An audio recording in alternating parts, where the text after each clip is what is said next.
주중에 여러분들에게 지난주가 아마 요한계시록 오늘 본문 설교할 내용의 골자를 3번 정도 문자로 보내드렸을 겁니다. 아마 그 문자를 제대로 이해가 되었다고 한다면 오늘 설교는 그렇게 어렵지 않을 것이고, 조금 그런 표현을 하면 설교 안 들어도 된다. 그런데 그것에 대한 보충 설명을 조금 더 할 필요 있지 않겠는가. 지난 주일에는 제가 기도와 입맞은 자라는 제목을 통해서 입맞은 자의 특징을 또는 특성을 소개했습니다. 입맞은 사람들은 기도한다. 한번 점검해 보시기 바랍니다. 한 주간 기도하셨습니까?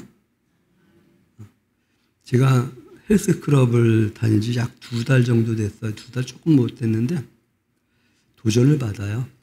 무슨 도전을 받는가 하면 헬스클럽 관장이요, 이미 근육 다 만들어졌고 하루에 한 번 정도만 하는 줄 알았더니만 전 제 시간에 맞춰 가기 때문에 오전에 갈 때도 있고 오후에 갈 때도 있고 밤에 갈 때도 있거든요.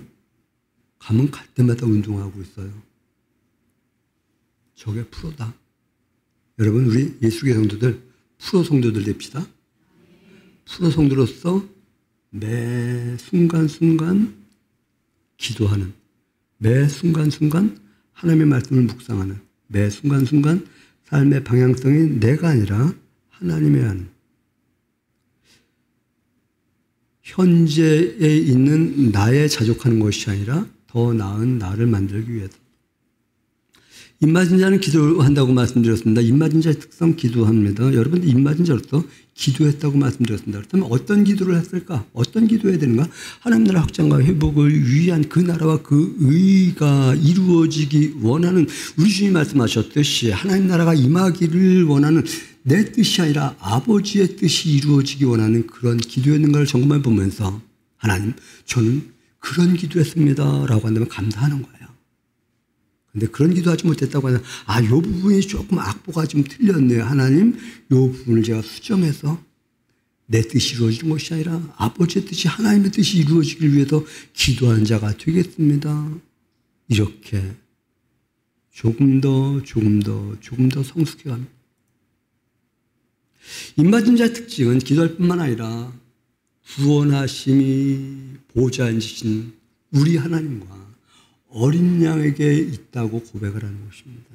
내가 오늘 살아가는 것도 보좌에 앉으신 우리 하나님과 어린 양의 은혜로 말미암은 것입니다. 이렇게 고백되어지는, 하루하루 살아갈 때 하나님, 내가 오늘 살아가는 것은 내 계획과 내 구상과 내 역량을 가지고 살아가는 것이 아니라 하나님이 우리에게 우리를 구원하시고 그 구원받은 자로서의 삶을 살아갑니다. 이렇게 고백되어지는. 그럼 이제 던져야 될 질문이 있습니다. 인이 뭐지 그럼? 하나님의 인이 뭐지? 그러면서 하나님의 인은 어린 양의 피를 이마에 바르는 것이다. 이렇게 여러분들에게 표현을 했습니다. 이마에 피 바른다고요? 이마의 이미지는 생각입니다. 모든 생각의 구조와 틀이, 모든 생각이 들어갈 때에 어린 양과 그의 대속의 관점을 가지고 생각하는 것, 생각을 들여가는 것. 오늘 내가 살아가는 삶의 목적과 가치관은 우리 예수 그리스도의 은혜로 말미암는 그 공로에 의한 반영이고 그 삶을 살아갑니다. 이렇게 고백되어지는. 우리는 그렇게 말씀하시죠. 내가 피를 볼 때에 넘어가라고. 그 말은 피가 없으면 죽음이 머문다는 것입니다. 우리가 하나님의 인, 하나님의 도장인 예수의 피가 우리 머릿속에 있지 아니하면 죽음이, 사망이 머물러 있게 되어진다. 그런데 있으면 죽음이 넘어간다. 이것이 구약 성경의 사고입니다. 피 흘림이 없이는 사함이 없다고 우리 주님 말씀하셨습니다. 어린 양의 피로 옷을 빤 자들은 흰 옷을 입었다고 말씀하셨습니다. 흰 옷 입은 자들은 우리 주님 문을 두드릴 때 어떻게 해요? 문을 열고 들어오십시오. 그럼 들어오시면 우리 주님이 내가 내 안에서 먹고 마시겠다고 이렇게 말씀하시죠. 이것이 삶의 현장 속에서 그렇게 고백되어지는 그런 은혜가 있기를 바랍니다. 내 가치관과 내 기준과 내 도덕적인 어떤 그 관점을 가지고 나를 보니까 나는 소망이 있어 없어가 아니라 우리 주님의 피로 말미암아 나는 소망이 있어. 이 상태를 하나님의 인맞은 자, 예수님의 피를 바른 자, 예수님의 피로 옷을 빤 자. 그래서 하나님 예수님의 피를 바르시기 위해서 하나님의 인을 치시기 위해서 시간과 환경을 붙잡아 놔주셨다. 기억하시나요? 저는 제 삶의 역사 속에서 그런 고백을 해요. 내가 원하는 시간에 하나님이 나를 데려가셨다고 한다면 나는 정말 하나님 앞에 서기에 정말 떳떳할까? 그런데 하나님이 시간과 환경을 붙잡아 주심으로 말미암아 내가 하나님께 좀 더 올라가고 나아지고 좀 더 여러분의 신앙 고백도 그렇게 고백되어지시길 바랍니다. 저는 거의 매일 여러분들이 복받기를 위해서 기도합니다. 여러분 옆 사람에게 그렇게 말해주시기 바랍니다. 당신이 복받기 위해서 기도하겠습니다. 그런데 이제 복은 좋은데 어떤 복을 위해서 기도할까? 저는 하나님의 인맞은 자가 하나님의 인맞는 복받게 해주시옵소서. 할렐루야. 그럼 옆 사람에게 이제 그렇게 말해주시기 바랍니다. 당신이 하나님의 인맞은 자 되는 복받기를 위해 기도하겠습니다.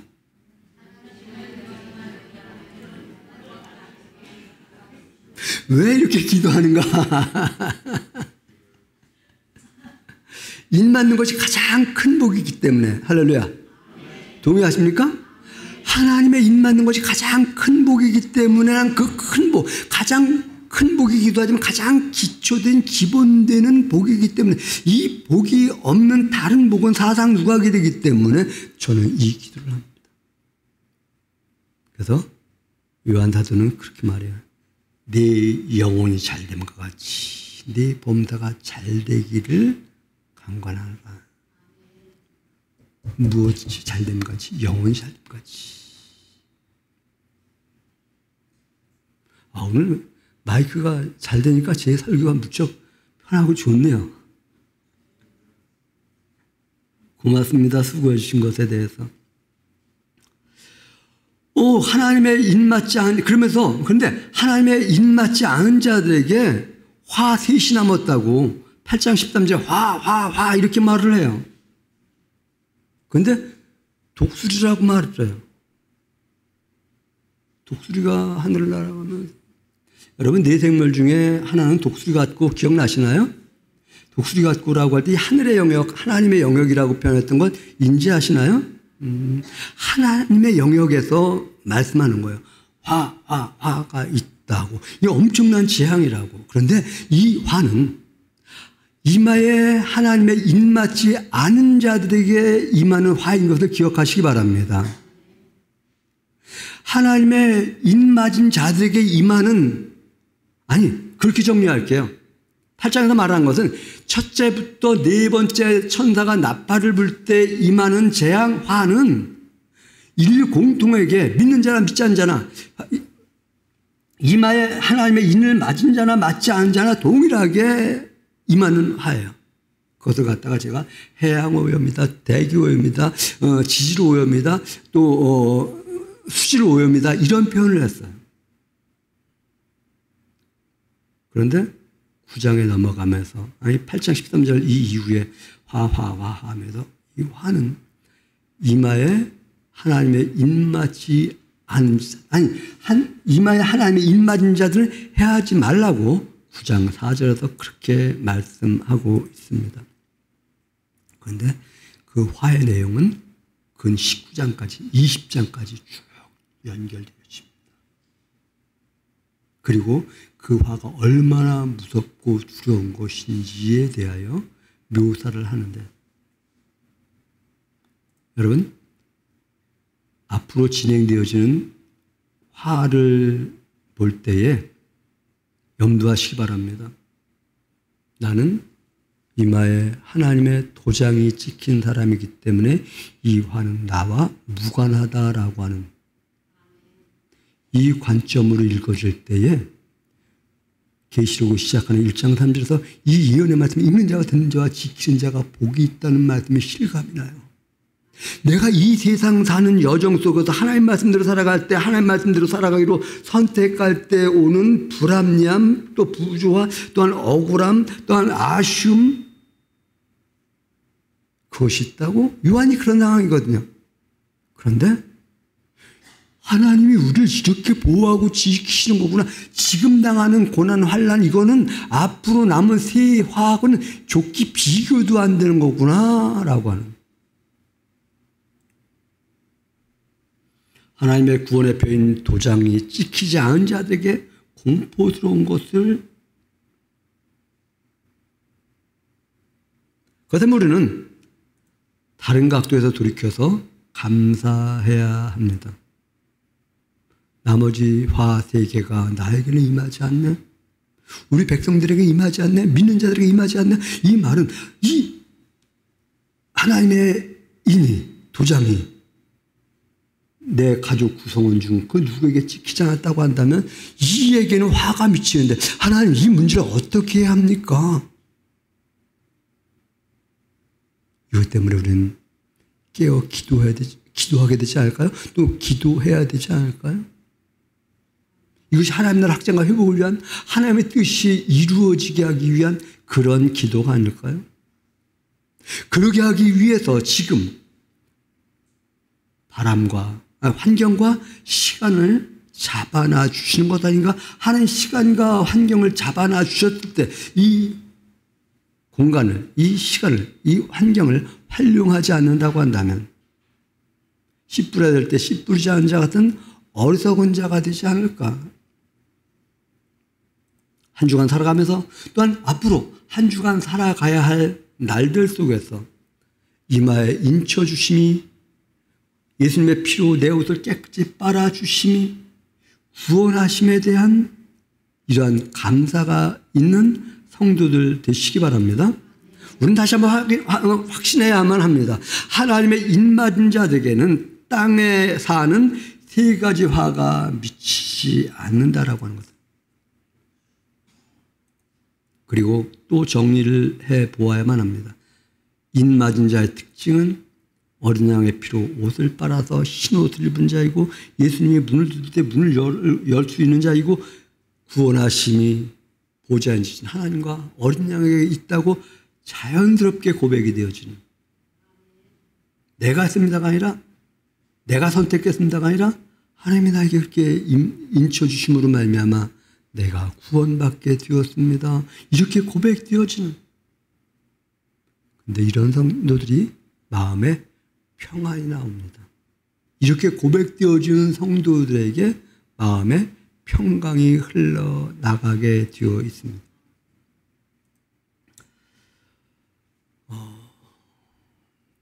정말 사실일까?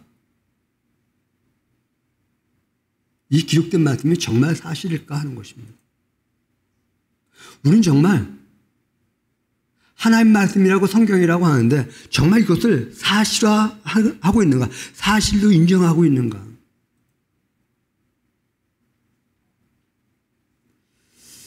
다섯 번째 천사가 나팔을 붑니다. 하늘에서 별이 떨어집니다. 그 떨어진 별이 무저갱의 열쇠를 받았다고 말을 합니다. 무저갱이 무엇일까? 무저갱은 악마가 벌을 받아 한 번 떨어지면 헤어나지 못한다고 하는 개념의 공간입니다. 하늘에서 떨어진 별이 무저갱을 여니 그곳에서 화덕 연기 같은 것이 모락모락 피어납니다.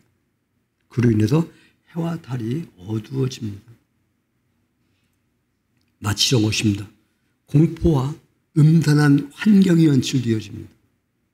음산한 연기 가운데서 황충이 땅 위로 올라옵니다. 황충은 어떤 존재인가?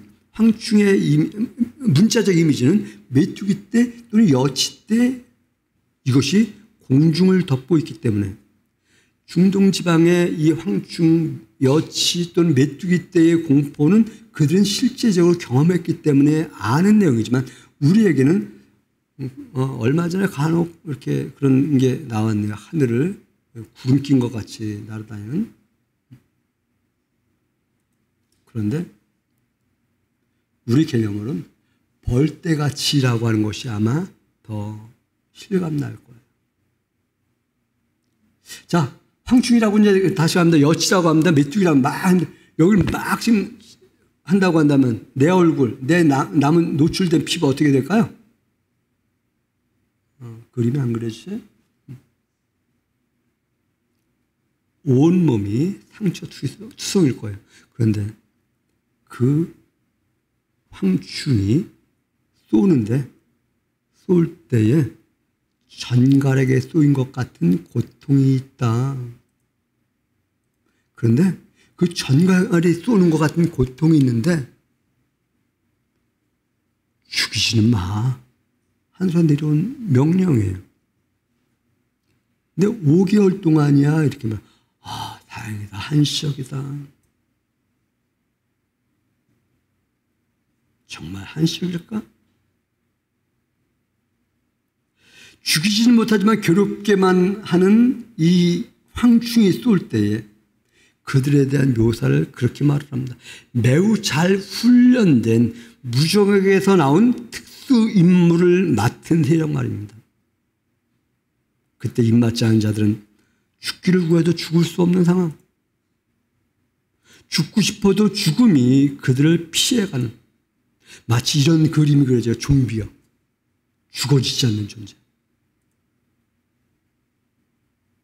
황충 같은 자들에게 허락된 건데는 이마에 입맞지 않은 자들에게만 해하라고 하는 임무가 부여됐습니다.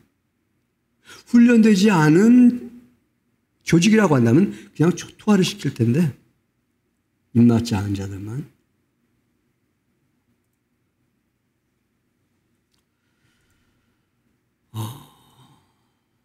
그런데 그 황충이 머리에는 금관을 썼다 이렇게 말해요. 금관 같은 것. 이미지를 생각합니다. 팔강모가 생각납니다. 팔강모. 이미지가 뭘까요? 전의를 다지게 하는, 소속의 목적이 분명한 그런 이미지죠.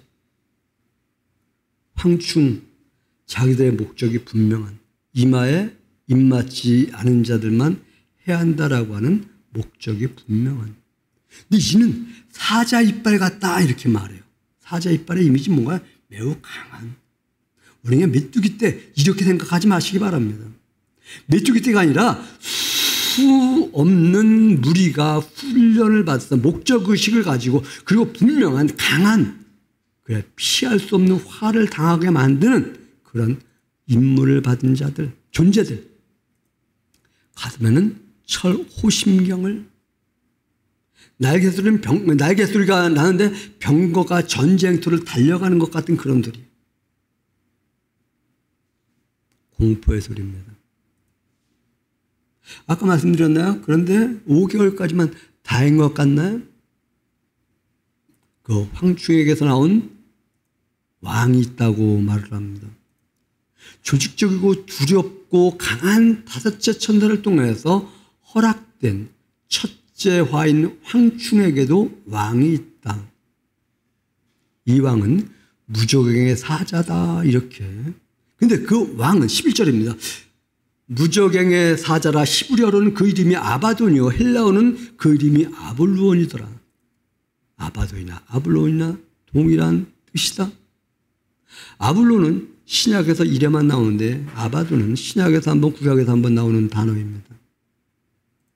잠언 27장 20절에 보면 수올과 아바돈에 대한 설명을 하고 있는데 수올과 아바돈은 만족함이 없는 그런 상태를 아바돈 또는 수올 이렇게 말을 합니다.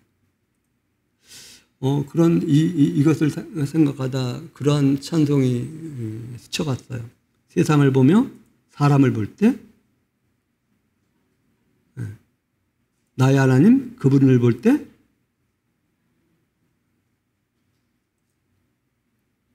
우리 그리스도인들이 염두해야 될 것이 있습니다. 자족하기를 배우는 것입니다.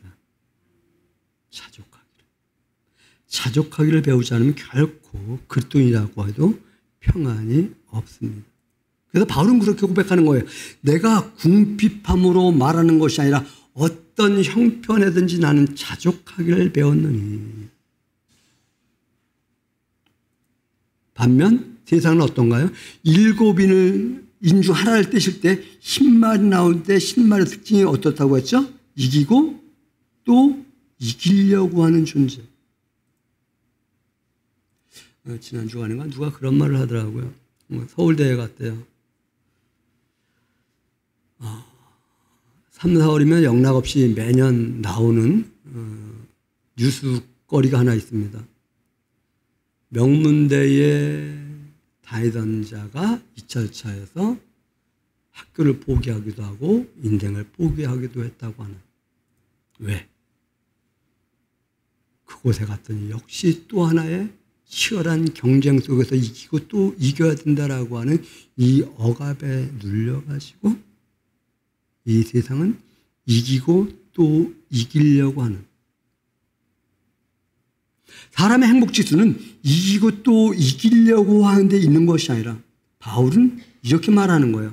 지방대든 옥스포드대든 자족하기를 배웠다고 한다면 이 사람이 복이 있는 사람이라고.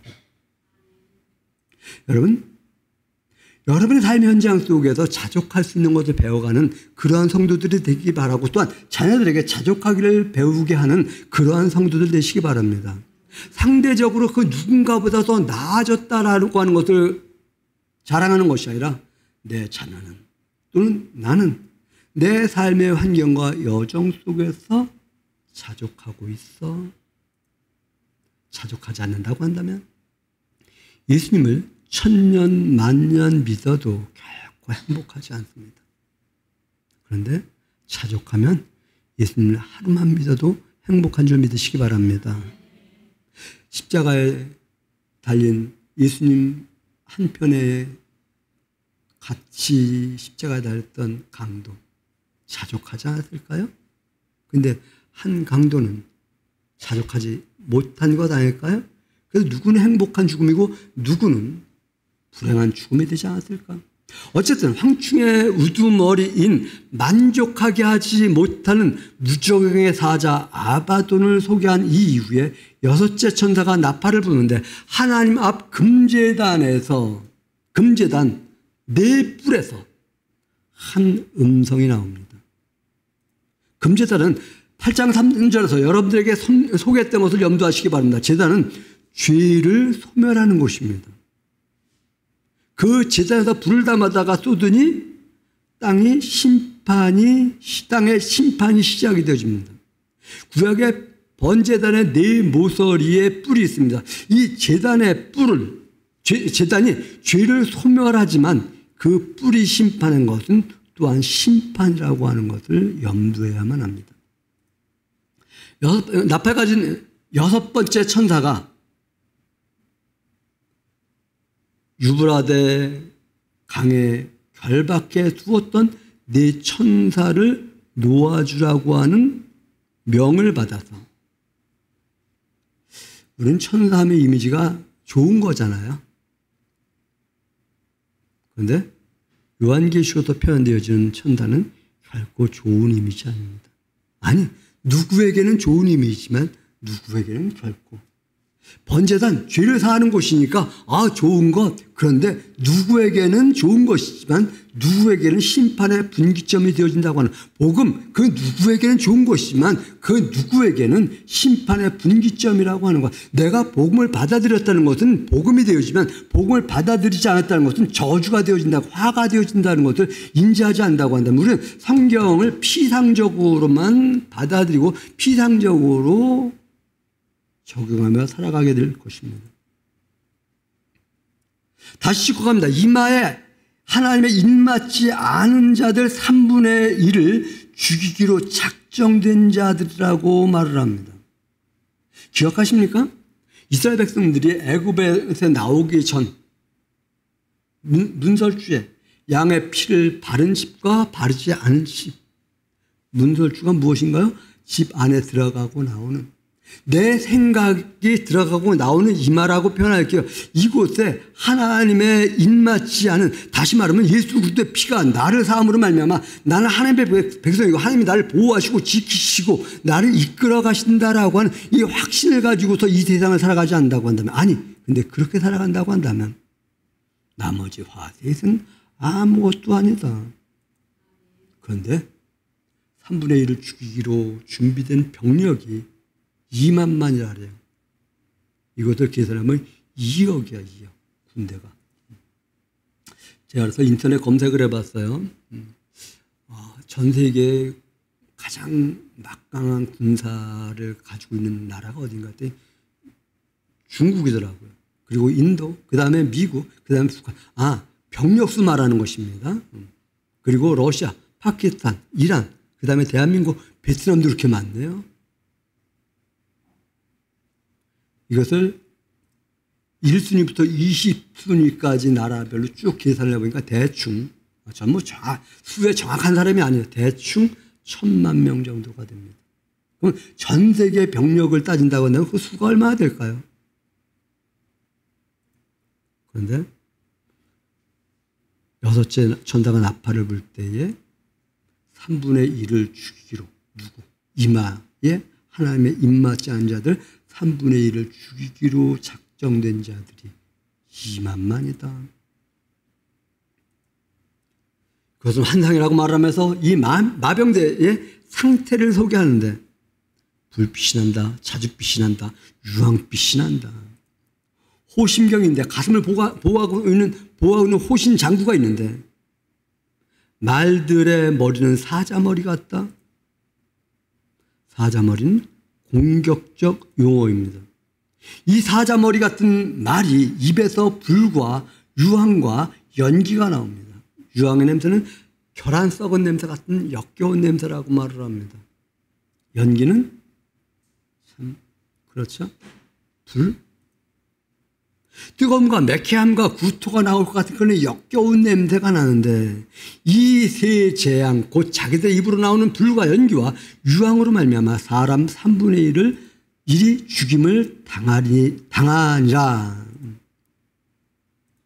그러면서 여섯 번째 천사의 나팔이 불려지자 세 종류의 재앙이 임한다.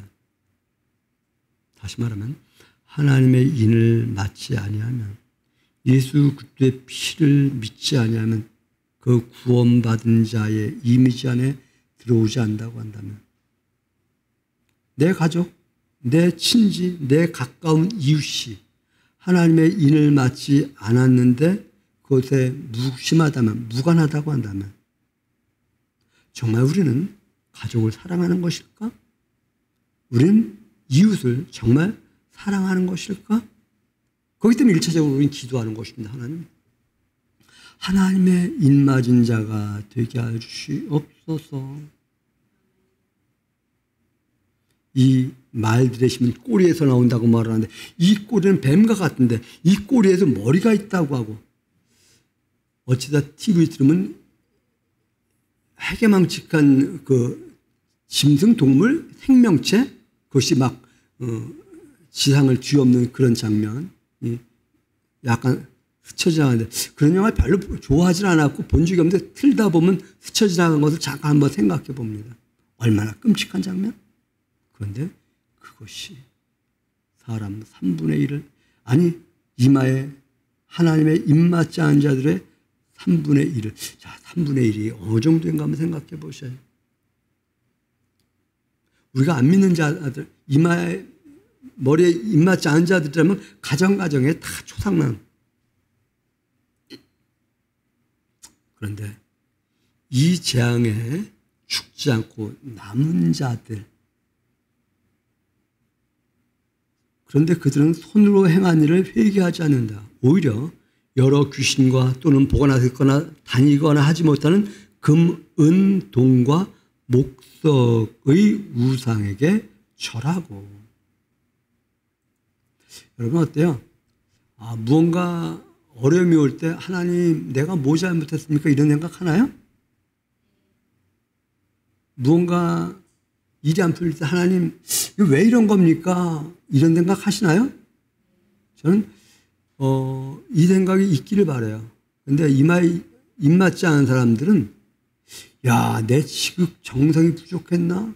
신앙을 덜 만들었나? 돌탑을 덜 쌓았나? 떡을 덜 해바쳤나?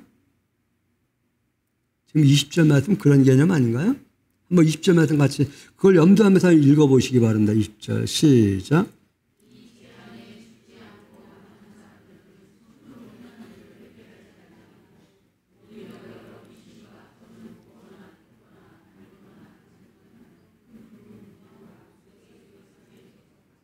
하나님의 입맞지 않은 사람들의 특징이 있습니다. 죄를 회개하지 않습니다. 하나님의 입맞은 자들의 특성이 있습니다. 죄를 회개합니다. 21절은 또 살인과 복술과 음행과 도둑질을 회개하지 아니하더라. 이런 말 하나 끌어왔어요. 이건 제가 끌어온 거니까 내 말이 아니니까 그냥 읽어드릴게요. 위대한 설교자 도널드 반 하우스는 이런 말을 했다. 일찍이 환란을 통하여 인간이 대대적으로 하나님께 돌아왔다는 증거는 성경에도 없고 역사에도 없고 예언에도 없다. 인류의 3분의 1이 죽어도 나머지 3분의 2가 그것 때문에 하나님께 돌아오는 일은 없다. 우리는 깨닫는 자도 없고 하나님의 뜻을 찾는 자도 없다는 판결을 어쩔 수 없이 받아들일 수밖에 없다. 세상의 재물과 쾌락을 우상으로 삼고 거기에 중독이 되면 인간의 마음은 그렇게 완악해집니다. 기억해야 합니다.